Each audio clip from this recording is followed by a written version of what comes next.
गिबियावनो बयखौबो बड' निउस इउटुब चेनेलनि गोदान खौराङाव बरायबाय। नोंथांमोननि थाखाय बे समाव माखासे खौरां लाबोदों। भिडिअखौ जोबजासे नायलांनो दाबाव आरो चेनेलाव गोदानब्ला अन्नानै साबस्क्राइब खालामना बेल आइकनआ अलाव होनानै ला आरो भिडिअखौ लाइक कमेन्ट शेयार खालामनो गुरै खावलायबाय। दानिया फैदो दिनैनि खौराङाव। गिबि खौराङाव दङ बिटिआरनि थाखाय मोनसे गोजोनथाव खौरां। बिटिआरनि राजधानी क'क्राझाराव गंसे गोजौ मानदान्दानि स्टेडियाम बानायगोन।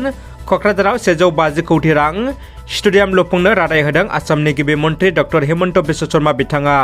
क'क्राझार जिल्लानि चन्द्रपारा जौगालु फोथाराव इउपिपिएल दोलोनि खुंगा 33 बोसोरसेले जथुम्माया रंगिना संगिना हाबाफोरजों 11, 12 आरो 13 अक्ट'आव सानथामनि मेहेरगोनां हाबाफोरजों खुंफुंजाबाय।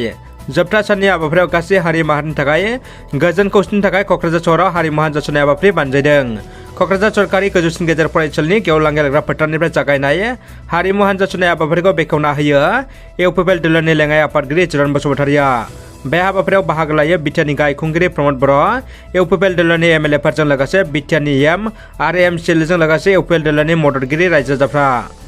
दुखुथिया गोरिब सुबुंफोरखौ हेफाजाब होदों बिजनी जोंमा रेसिडेन्सियेल ओइस एस स्कुलनि गोरायुं गोजोनथाव ब्रह्मआ। गोजां बोथोरा सौफैनाय लोगो लोगो गोजांनाया बारा जाबाय। गोजांनायखौ होखारनो बे समाव जि जोम कम्बलआ गोनांथार जादों। गोरिब दुखिया नखरफोरनो कम्बल रानना होदों गोजोनथाव ब्रह्म बिथाङा। रमान हांखोनि सोमावसारनायाव मुंख्लं जानाय सेंग्रा जालांगा जोहोलाव सम्बार मोसाहारि आरो एन्जिलियास बाग्लारिनि गोरिब नखरा सरकारनि जेबो हेफाजाब मोनाखै। उदालगुरि जिल्लानि सिङाव थानाय 2 नं फेरगाव आरो काटरबारि गामिनि थागिबि सम्बार मोसाहारि आरो एन्जिलियास बाग्लारि बिथांमोना 1974 मायथाइनि रमान हांखोनि सोमावसारनायाव गोबां बर' फिसाफोरजों लोगोसे मैखोमै बाहागो लादोंमोन आरो बर' हारिनि थाखाय गाव गावनि बेसेन गोसा जिउखौ बाउसोमदोंमोन।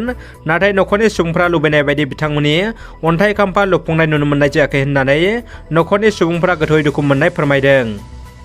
मुम्बाइनि उरां गाथोनाव कास्टम बिफाना सिग्रोमनायनि गेजेरजों 32 कौटि रांनि 12 किल'ग्राम सना बोखांदों।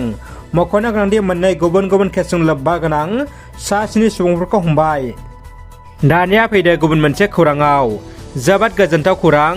क'क्राझार जिल्ला गसाइगाव महकुमानि सिङाव थानाय बामोनखरा गामिनि बंकिम चन्द्र नार्जारिनि फिसाजो पत्रिका नार्जारिया second north east Olympic games 2022 उसु 60 केजिआव बाहागो लाना रुपानि मेडेल देरहासारनो हाबाय।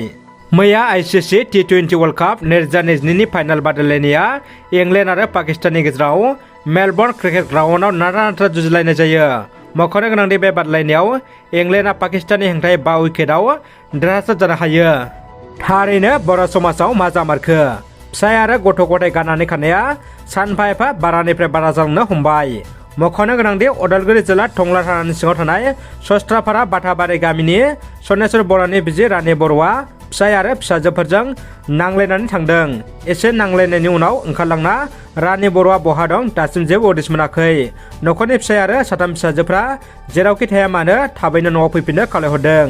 लोगोसे सोरबाफोर रानि बर'खौ नुसनबायोब्ला 6000289643 आरो 8099296458 जानबुं नम्बराव खोन्थाहरनो खावलायहरदों।